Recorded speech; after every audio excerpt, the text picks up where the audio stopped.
Hello, everyone. Welcome to our talk today with Marisa Peer, where you'll learn how to boost your confidence, career, and your personal relationships by overcoming this number one self-defeating belief. I am not enough. My name is Sura. I'm a meditation coach and trainer at suracenter.com. And today I'm really excited to have a conversational interview with Marisa Peer. Marisa is a leading therapist in the UK. She's a best-selling author and a hypnotherapist trainer. Oh, I'm excited to be here, and thank you so much for inviting me. You're most welcome. I'm curious to hear about the inspirational experience that you had that led you to write this book, I Am Enough. Well, I think, like all great therapists, the people that teach you the most are always your own patients, your own clients. And I was voted the best therapist in Britain, which opened a lot of doors for me. And I found I had amazing clients, CEOs, movie stars, rock stars. But I found they all had the same problems. So before I got access to those high-end clients, I was working with everyday clients. And I knew they never felt enough. But when I met supermodels and Olympic athletes with the same problem, I thought, wow, isn't it interesting? We all have the same problem. All my clients present the same problem to me. And so I started to unpick what that problem really was. And it was very clear it was the same thing: I'm not enough. Presented in different ways. I'm a multimillionaire, but I need to make more money. I just haven't got enough. Or I know I'm a model. I'm having all this surgeries. I just don't feel beautiful enough. Or I know I've got all these awards, but I need more. And then I work with shopaholics. I need so much stuff. And hoarders. I have to have all this stuff. And That's what really drove them towards their success. in most people who are very famous, the drive is this. I don't really think I'm enough. If I become famous, everybody will love me. And we can look at so many people like Madonna or Robin Williams, and they have to be famous all the time. I mean, the Stones don't perform because they need the money, far from it, but it's needing the adulation, the inability to ever retire. So someone like Frank Sinatra, who probably should have retired 10 years earlier, they just can't. Because they need adulation, they need love, they need the crowd to go, you are enough, I worship you.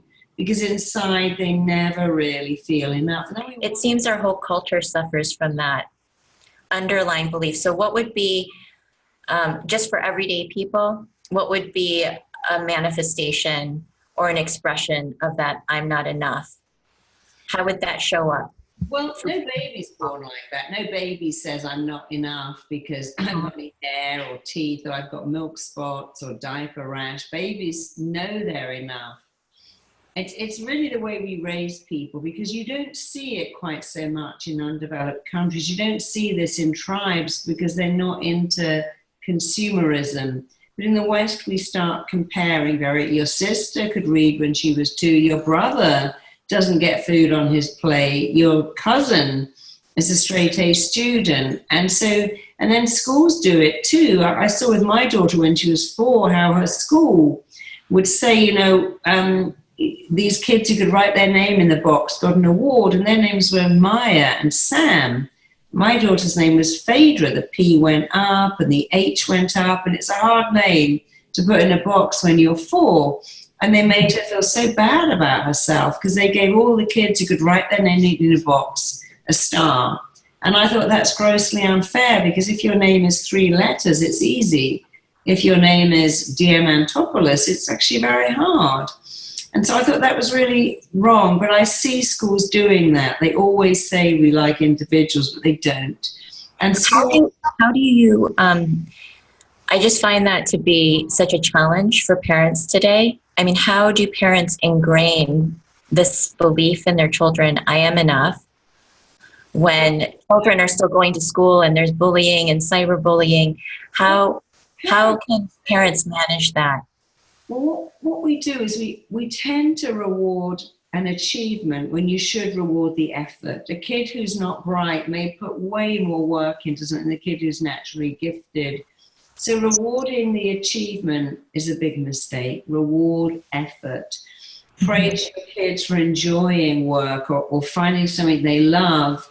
And when you say things, I love you because you're pretty, I love you because you're smart, I'm so proud of you because you're a straight A student, what the child hears is, oh, and if I wasn't, you wouldn't. So now you've made a competitive kid who believes their worth is linked to what they can achieve. You may do the opposite. You may be a mother who has a child who's always helping and you praise her. Oh, you're so good. You help mummy. Your mummy's a little help. And then they hear my worth is, and they often become nurses because their belief is I've got to help everyone else to get my needs met. I've got to put everyone else's needs first. And So the fastest way around that is to praise children for being themselves, which we just aren't taught to do. yes, that's wonderful. I mean, it's really about unconditional love. Yeah. Versus the conditional love. I'll love you if and when you do this. And I think there's a way that parents can speak to their children and let them know that even though the school system assesses people by these metrics, that inherently at their core, they're enough and that they're always enough no matter what anyone else says or does or criticizes teachers and peers. I'm just thinking about the damage that sometimes happens at home versus at schools and outside of your control as a parent.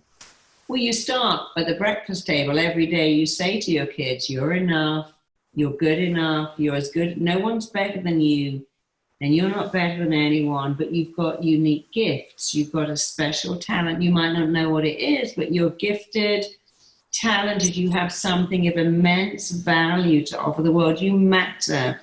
You're here for a reason. Even children as young as 3 begin to understand, yeah, I've got something to offer the world. I'm here for a reason. And I mustn't compare myself to my friend who's really good at tech or gifted at swimming or my friend who can sing, because I got my own gift, even if I don't know what it is yet. And so you always just install in children, you're enough.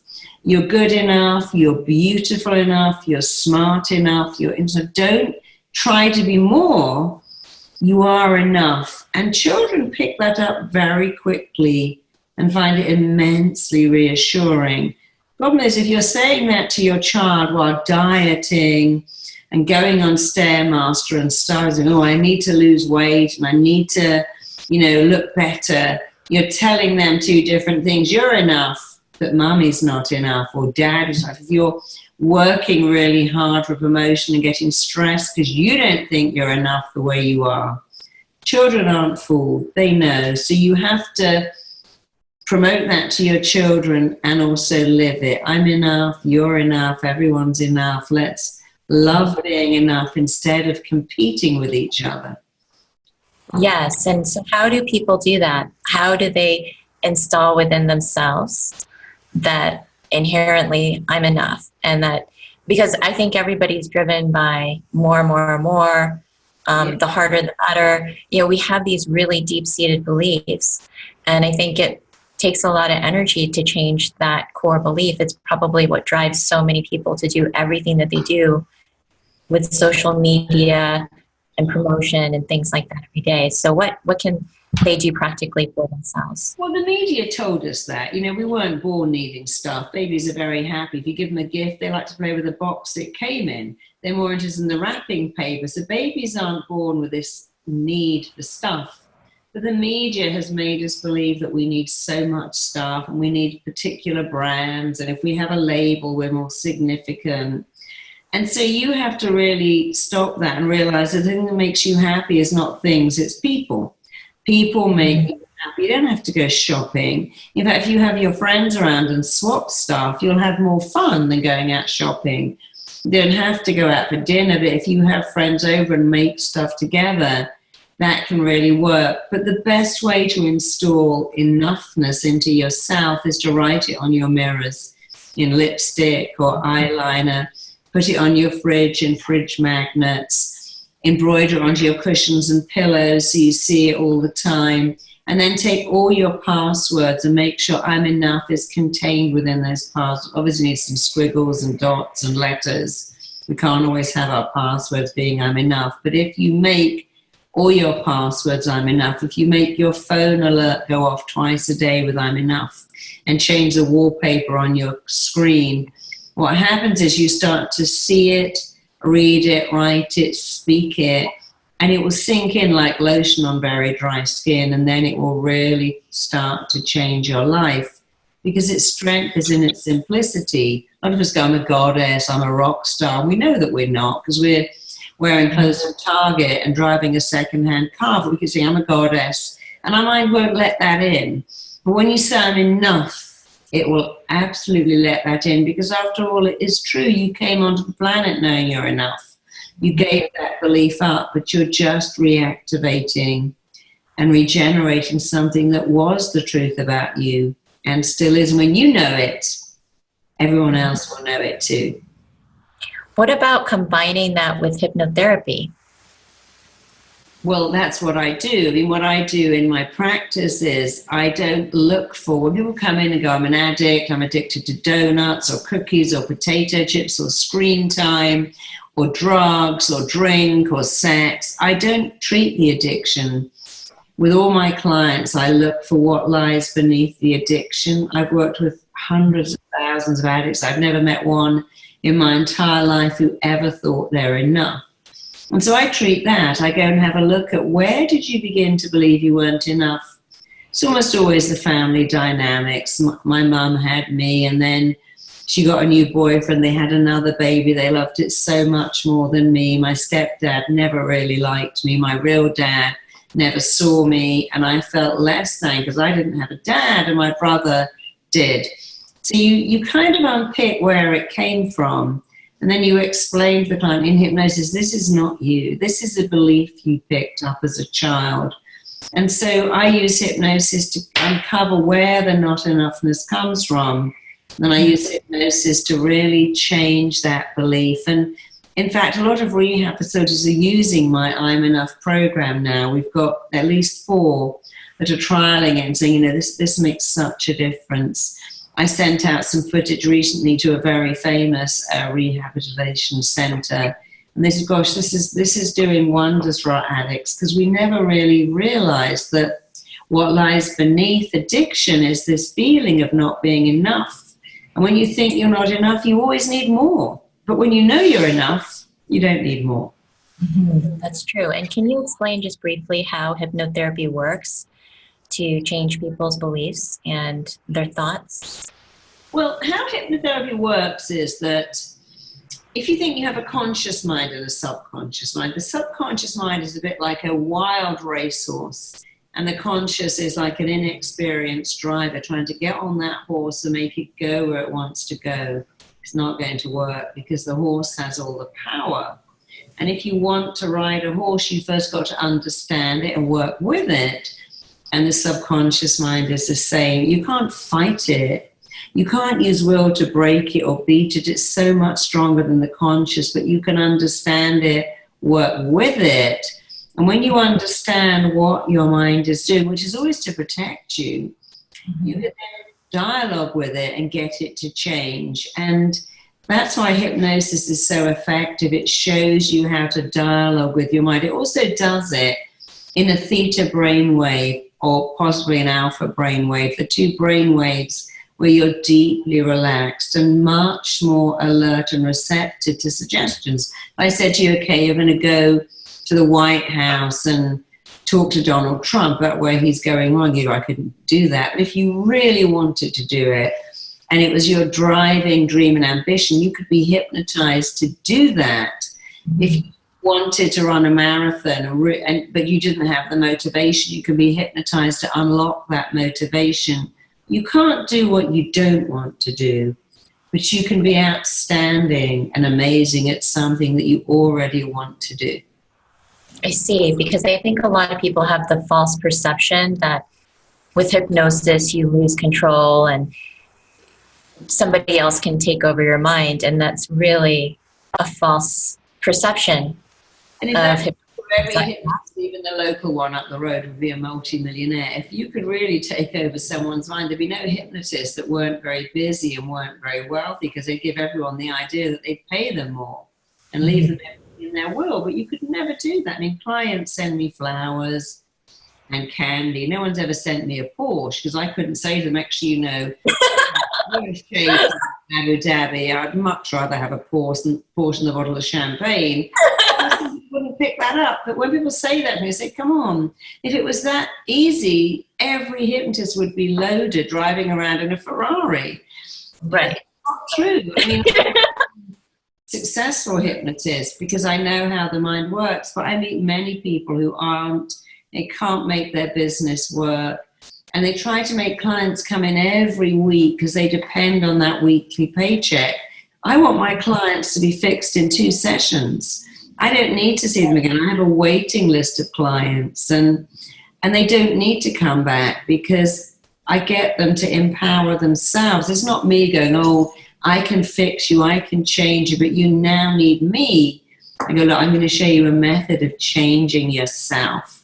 So somebody could shift in 2 sessions of hypnotherapy. In one session. Okay. And that's all they would need. They wouldn't receive a recording. They would just do 1 session. They wouldn't receive a recording. So if somebody came in for something like nail biting, pulling out their eyelashes, eating Krispy Kreme donuts, fear of dogs, or lifts or birds, you can do that in 1 session very easily.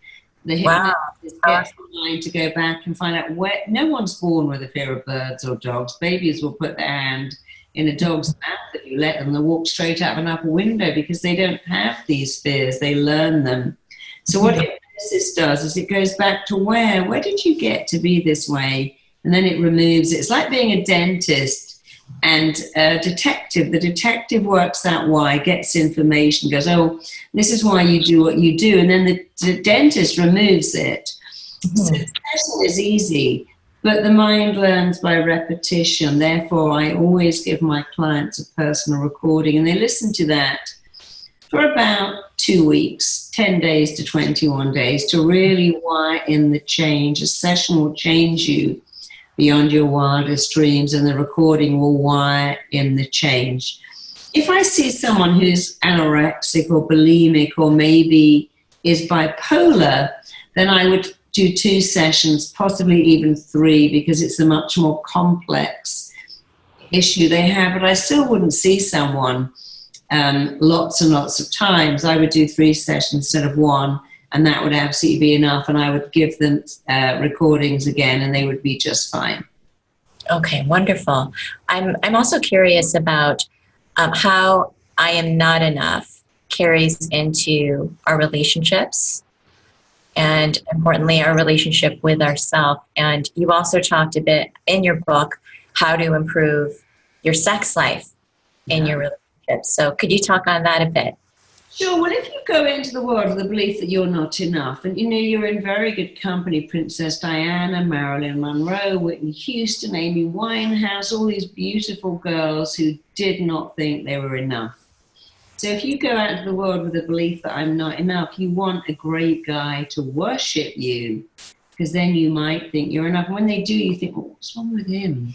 I mean, obviously I've kidded him, but one day he's going to wake up and be disappointed in me. So when you think you're not enough, you long for a great person to complete you, but nobody can complete you except you.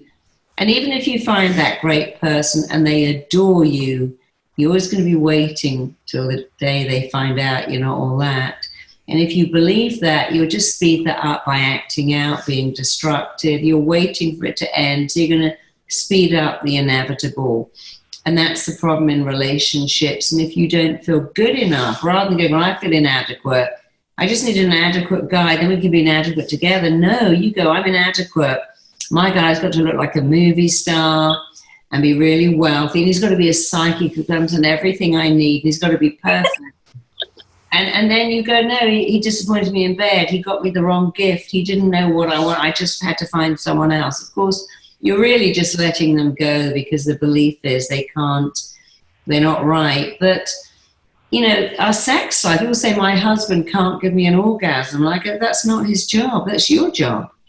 Your job is to be super orgasmic. The most orgasmic part of your body is your brain. The sexiest part of your mind is your brain. I work with so many women who can't have orgasms in 1 session, and they become multi-orgasmic. They have full body orgasms really easily too. Wow.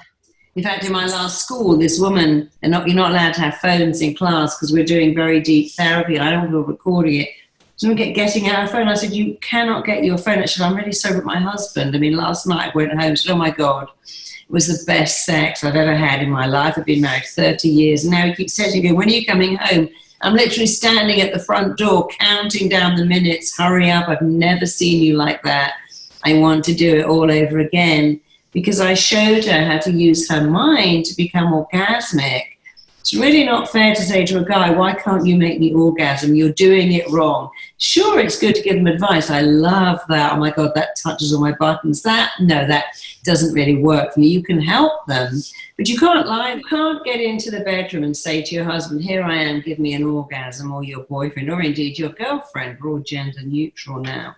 You have to participate in it. And you have to understand that it's your thinking. You can become incredibly orgasmic if you know it. But we've been sold such a lie. Women are told, if you're beautiful and gorgeous, it will be easy. And yet some of the women who have the hardest time having orgasms are models and actresses because they don't like screwing up their face. They worry that they won't look attractive. They don't want to get all sweaty.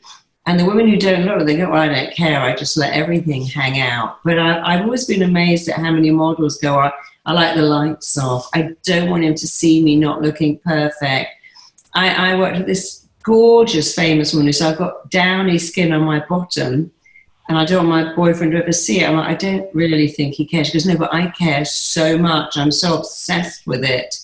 Because, we have this belief now that if you're perfect, your life will be happy. And it's like someone's put a finishing line out there, and as you run towards it, it goes over there, it goes over there.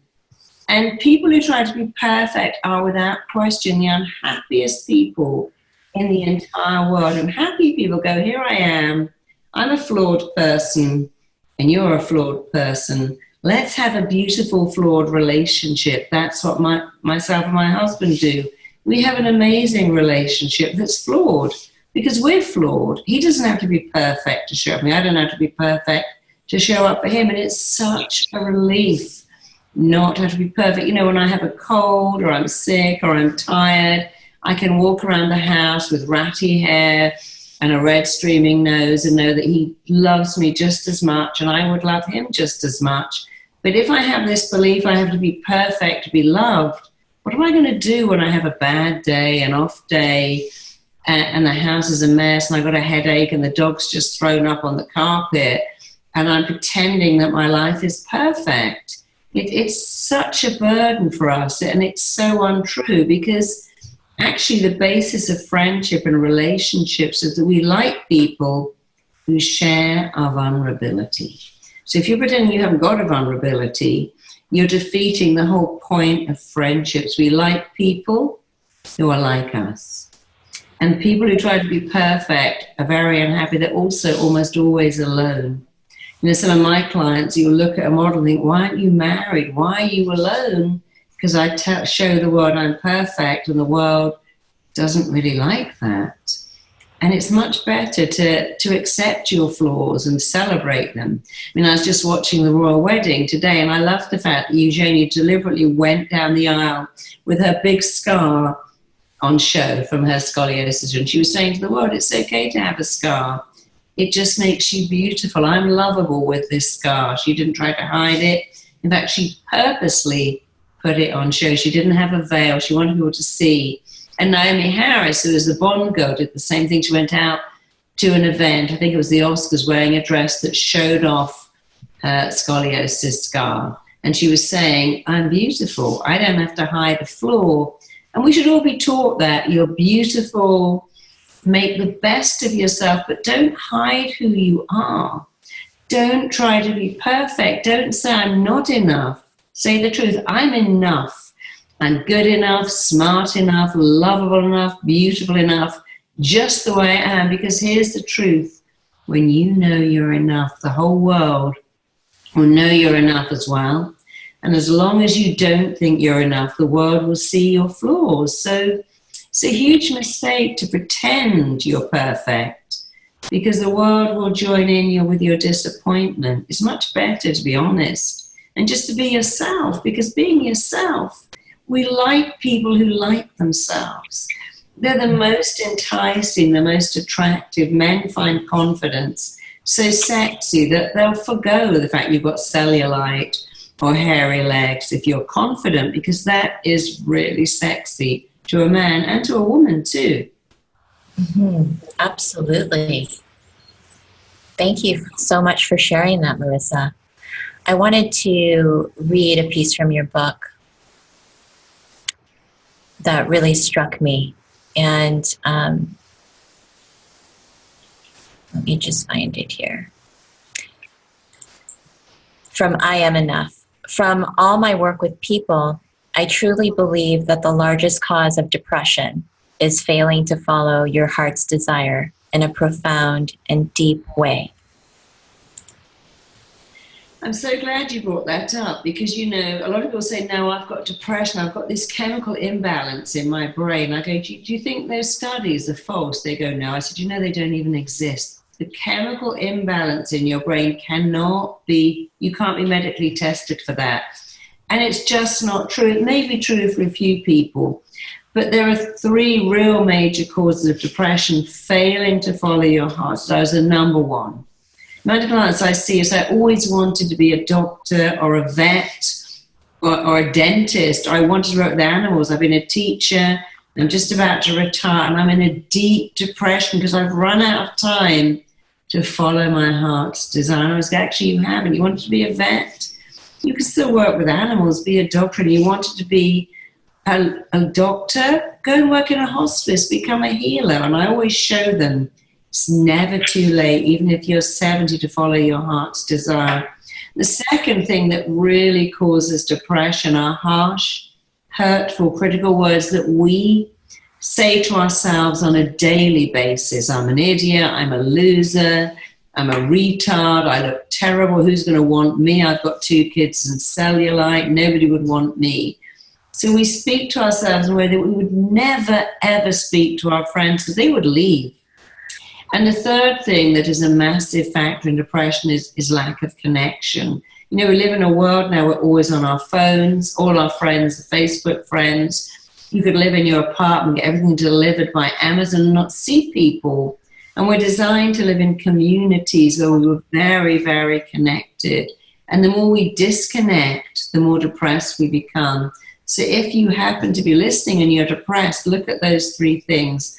Follow your heart. So you want to be on stage? Go and work in rep. Go and work as a dresser. There's always a way to be on stage. And you also talked about, just briefly, you talked about how important it is to follow what you love to do, no matter how small or insignificant or how inconsequential it might seem, because it's going to open that space for what you flow through in your life.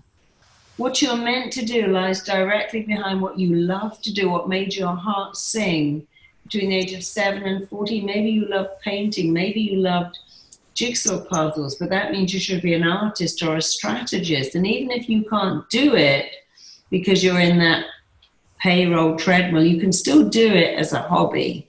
So follow your heart's desire. Stop criticizing yourself and praise yourself instead. That will boost your self-esteem like nothing else, and find connection. And that way, rise happiness. That's why AA is successful. It's a connection that people go to meetings and say, oh, I'm an addict too. You're like me. I'm like you. I don't have to hide my flaws. And, you know, we forget how vital connection is to make our hearts sing and our souls happy. Mm-hmm. So true. And I also wanted to ask you about how to cultivate a new healthy habit.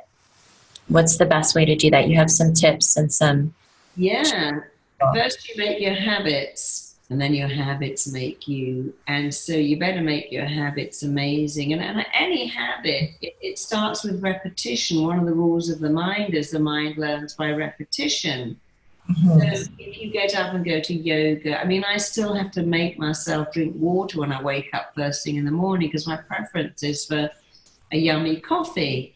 But you do something for 10 days, it starts to be wired in. If you hate olives, you eat an olive every day for 10 days. By day 11, your mind goes, where's my olive? If you take sugar out of your coffee, we've all done that. Taken the sugar, go, oh, I don't like it like this. And then gone back and thought, wow, did I actually ever drink all those sugars? It's disgusting. So a habit simply requires, decide to make a change. Decision means to cut off from. Deciding the new habit is actually the hardest part. Maybe you've decided to run or go to the gym or meditate or do yoga or juice every day or NutriBullet. So first you make the decision, then you do the action, then you repeat it, and you're actually installing new software. We do that on our phones and computers all the time. We start to type in something and the computer recognizes it and it becomes a habit. So think of yourself as like installing new software. We'll always update our systems because they're full of bugs, but we're full of bugs too. So a habit is a decision, and then you repeat it. And first it's what you do in no time at all. It becomes who you are. And very successful people do what they hate. They do what they hate first. They take action every day in the direction of their goals. They never take no for an answer. They get rejection, but they just see it as it's not a delay. It's just a disappointment. They come back. And if you look at the habits of very successful people, I promise you that I guarantee that you can have all the success they have if you install into yourself the habits that they have installed into themselves. Thank you so much, Marisa. Your book sounds chock full of wisdom and practical tips. When can people receive the book? Oh, I'm going to show you a picture of it because I'm a great believer in marking your mirror and changing your life. People write to me from all over the world with I'm enough in every language you can think of on mirrors. And they write it on the dust of cars. They write it on the beach in sand. They plant flowers in their garden. And so if you go to Amazon.com and put in I'm enough Marisa Peer up, it will come. If you're in Europe, you can go to Amazon.co.uk. But it's all over the world. Just put in I'm enough Marisa Peer and you'll find it. And if you go to imenough.com, we not only have the book, we have an I'm Enough personal development program that you can sign up to. It's an 8-week program that sends you video recordings and uses hypnosis every week to wire in changes. So you can have the book, you can have the program. And if you have either of those, I promise you, you will resonate your enoughness. It will change your life. And it's such an easy thing to change. It certainly changed mine. I was the most insecure kid. I thought I was hideous and ugly and stupid. I really can't recognize that person because now I know I'm enough. And it's such a lovely way to live your life. Thank you so much, Marisa. IamEnough.com. It was a pleasure to have you today. And please visit Marisa's site, IamEnough.com, and receive a copy of the book and course videos that you can take along with the book. Yeah, we're always giving stuff away too. We're always giving away audios and downloads, and you can follow us on Twitter and Instagram. There's always I'm Enough, but we're always giving stuff away and finding new ways for you to really embrace and own your enoughness. So come and join us. We'd love to have you. Thank you, Marisa. So welcome. Thank you for joining us, everyone. Warm blessings. And remember, you are enough. You are enough, and you always will be. And if you know it, the whole world will join you. So start right now. Mm-hmm.